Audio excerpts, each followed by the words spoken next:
This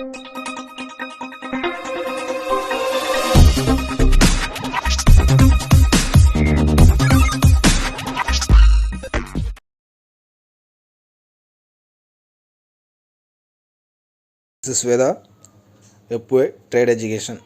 so இந்த வீடியோவில் வந்து நம்ம என்ன பார்க்க போகிறோம் அப்படின்னு பார்த்தீங்கன்னா, நிஃப்டி அண்ட் பேங்க் நிஃப்டியோட நாளைக்கு சப்போர்ட் அண்ட் ரெசிஸ்டன்ஸ் என்ன, ஸோ நம்ம அதில் என்ன ஒரு ட்ரேடிங் பிளான் வந்து நம்ம செட் பண்ணலாங்கிறத தான் வந்து நம்ம பார்க்க போகிறோம். ஸோ நிஃப்டியை பொறுத்த வரைக்கும் வந்து பார்த்திங்கன்னா, இந்த இன்னர் ட்ரெண்ட் லைனை வந்து பேஸ் பண்ணி தான் வந்து கண்டினியூஸாக ட்ரெண்டு ஃபார்ம் ஆகிக்கிட்டு இருக்குது. ஸோ அதே மாதிரி ரெசிஸ்டன்ஸ் வந்து பார்த்திங்கன்னா, இப்போ இந்த ரெசிஸ்டன்ஸ் ஜோனை வந்து நம்ம ஒரு இன்னர் ரெசிஸ்டன்ஸ் ட்ரெண்ட் லைனாக வந்து நம்ம எடுத்துக்கலாம். ஸோ நாளைக்கு வந்து நிஃப்டியை பொறுத்த வரைக்கும் இன்றைக்கி வந்து ஒரு பெரிய ஒரு மூமெண்ட் இருந்து, ஸோ க்ளோசிங்கில் வந்து பாசிட்டிவான ஒரு மூமெண்ட்டில் வந்து க்ளோஸ் ஆகிருக்கு. பட் நாளைக்கு நிஃப்டி வந்து நமக்கு வந்து என்னென்னு கேட்டிங்கன்னா, இந்த இடத்த நமக்கு ஒரு பிரேக் டவுன், அதாவது 41,428க்கு கீழே ஒரு கேப் டவுன் கிடைச்சால் ஃபர்தராக பார்த்திங்கன்னா 21,396 ஒரு சப்போர்ட்டாகவும், ஸோ அடுத்த சப்போர்ட்டாக பார்த்திங்கன்னா 21,351 அப்படிங்கிறது ஒரு ஸ்ட்ராங் சப்போர்ட் லெவலாகவும் வந்து நமக்கு இருக்கும். பட் அதே நேரம் நமக்கு வந்து ஒரு அப்சைடில் வந்து நமக்கு போகணும் அப்படின்னு பார்த்திங்கன்னா, இந்த லெவலை நமக்கு வந்து என்ன பண்ணணும்னா நாளைக்கு உடச்சி மேலே வந்து ஒரு க்ளோசிங் ஆகணும். அதாவது 21,501 அப்படிங்கிற லெவலை வந்து உடச்சி உங்களுக்கு க்ளோசிங் வச்சா ஃபர்தராக வந்து உங்களுக்கு வந்து அது எங்கே போகலான்னு கேட்டிங்கன்னா, அதுக்கு அடுத்த லெவலாக இருக்கக்கூடிய ஒரு ரெசிஸ்டன்ஸ் ட்ரெண்ட் லைன் வந்து பார்த்திங்கன்னா உங்களுக்கு 21,542 வரைக்கும் உங்களுக்கு போகிறதுக்கான வாய்ப்பு இருக்குது. பட் இப்போ நாளைக்கு வந்து நம்ம நிஃப்டியில் என்ன ட்ரேடிங் வந்து நம்ம செட் பண்ணலாம் அப்படின்னு பார்த்திங்கன்னா, ட்ரேடிங் பிளான் வந்து செட் பண்ணலான்னு பார்த்திங்கன்னா, நமக்கு ஒன்று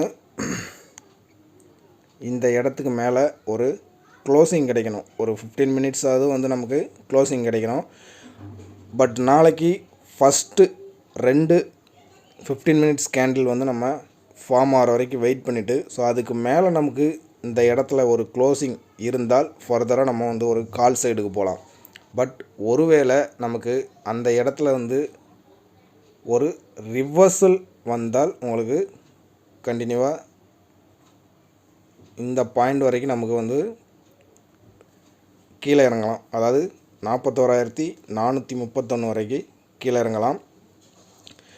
ஸோ நாளைக்கு வந்து ஒரு பேங்க் நிஃப்டியோடைய எக்ஸ்பைரி இருக்கிறதுனால, ஸோ நிஃப்டியோடைய மூவ்மெண்ட்டும் வந்து ஒரு நல்ல ஒரு மினி எக்ஸ்பைரி மாதிரி வந்து நாளைக்கு இருக்கும். ஸோ அதனால் வந்து ஒரு கேர்ஃபுல்லான ட்ரேட் எடுக்கிறதுக்கு ஃபஸ்ட்டு ½ அன் ஹவர் விட்டுருங்க. ஸோ அதுக்கப்புறமா என்ன நமக்கு ப்ரிடிக்ட் ஆகுதோ, ஸோ அதை பொறுத்து நம்ம கால் சைடும் புட் சைடும் வந்து நம்ம எடுக்கலாம். பட் பிரேக் அவுட் ஆனால் கால் சைடு எடுக்கலாம். ஸோ இல்லைன்னா ஒரு ரெசிஸ்டன்ஸ் வந்து டச் பண்ணிவிட்டு அங்கேருந்து ஒரு ரிவர்சல் ஆச்சுன்னா நம்ம வந்து ஒரு புட் என்ட்ரிக்கு வந்து நம்ம ட்ரை பண்ணலாம். ஸோ அந்த விதத்தில் நம்ம வந்து கால் சைடு எடுக்கிறதா இருந்தால் 21,350 காலையும், அதே மாதிரி புட் எடுக்கிறதா இருந்தால் 21,500 புட்டையும் நம்ம வாட்ச் லிஸ்ட்டில் வச்சுக்கலாம். பட் எந்த இடத்துல நமக்கு பிரேக் அவுட் இல்லைனா பிரேக் டவுன் கிடச்சா வந்து நம்ம என்ட்ரி எடுக்கிறது ஒரு யூஸ்ஃபுல்லாக இருக்கும். ஸோ அடுத்ததாக வந்து நம்ம பேங்க் நிஃப்டி வந்து பார்த்துடலாம்.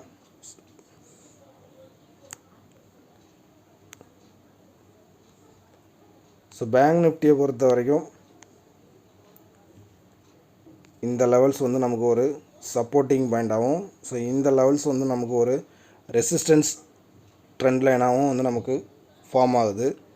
ஸோ பேங்க் நிஃப்டி இன்றைக்கே வந்து பார்த்திங்கன்னா கரெக்டாக நமக்கு பாயிண்ட் ஃபிகரில் வந்து நமக்கு இருக்குது. ஸோ நாளைக்கு வந்து ஒரு கேப் டவுன் ஓப்பன் இருந்தால் ஃபஸ்ட்டு சப்போர்ட்டாக நமக்கு வந்து 47,200 730 இந்த லெவல்ஸும். ஸோ அந்த இடத்த நமக்கு பிரேக் பண்ணால் ஒரு ஸ்ட்ராங் சப்போர்ட்டாக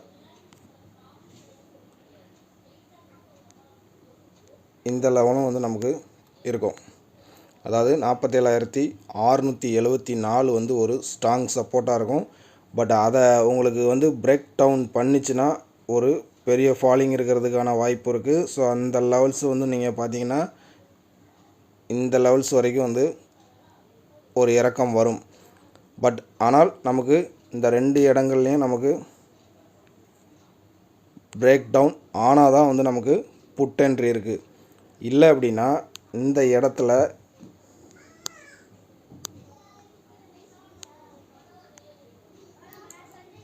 இடத்துல அதாவது பர்டிகுலராக 47,674 வந்து ஒரு ரிவர்சல் எடுத்து மேலே போகிறதுக்கான வாய்ப்பும் இருக்குது.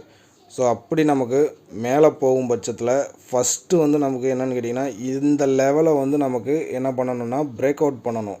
அதாவது 47,998க்கு மேலே ஒரு க்ளோசிங் நடந்தால் ஃபர்தராக வந்து உங்களுக்கு அடுத்த டார்கெட்டாக 48,063. ஸோ அதுக்கு அடுத்த டார்கெட்டாக 48,146.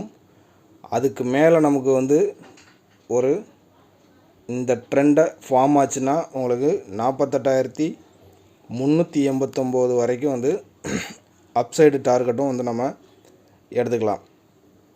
ஸோ இதில் நம்ம என்ன ப்ரீமியம் வந்து நம்ம சூஸ் பண்ணிக்கிறதுன்னு பார்த்தீங்கன்னா புட் சைடு வந்து நமக்கு 47,998 வந்து ஒரு ரெசிஸ்டன்ஸாக இருக்குது, நியரஸ்ட் ரெசிஸ்டன்ஸாக. பட் அதுக்கு மேலே வந்து 48,000 புட்டையும் அதே மாதிரி 47,674 வந்து ஒரு ஸ்ட்ராங் சப்போர்ட்டாக இருக்குது. ஸோ 47,600 கால் ஆப்ஷனையும் வந்து நம்ம வாட்ச் லிஸ்ட்டில் வச்சுக்கலாம். பட் எந்த இடத்துல நமக்கு பிரேக் அவுட் இல்லைனா பிரேக் டவுன் நடந்தால் நம்ம வந்து பேங்க் நிஃப்டியில் ஒரு ட்ரேட் எடுக்கலாம். ஸோ எக்ஸ்பைரி அப்படிங்கிறதுனால நாளைக்கு வந்து ஒரு ஹை வாலட்டிலிட்டி வந்து இருக்கும். ஸோ ஒரு பிரேக் அவுட் இல்லைனா பிரேக் டவுன் நடந்தால் மட்டும் ட்ரேட் எடுங்க. ஸோ நிஃப்டியில் நம்ம என்ன பார்த்தோமோ அதே மாதிரி தான் ஃபஸ்ட் ½ விட்டுட்டு ஸோ அதுக்கப்புறமா எந்த லெவலில் நமக்கு டைரெக்ஷனல் போகுதோ ஸோ நம்ம அதை பொறுத்து ஒரு ட்ரேட் எடுத்திங்கன்னா ஸோ உங்களுடைய லாஸையும் தவிர்க்கலாம். ஸோ ஒரு ப்ராஃபிட்டபிள் ட்ரேடாகவும் வந்து அமையும். ஸோ இந்த வீடியோ வந்து உங்களுக்கு பிடிச்சிருக்கும்னு நினைக்கிறேன். பிடிச்சிருந்துச்சுன்னா லைக் பண்ணுங்கள், நம்ம சேனலை சப்ஸ்கிரைப் பண்ணுங்கள். தேங்க்ஸ் ஃபார் த வாட்சிங்.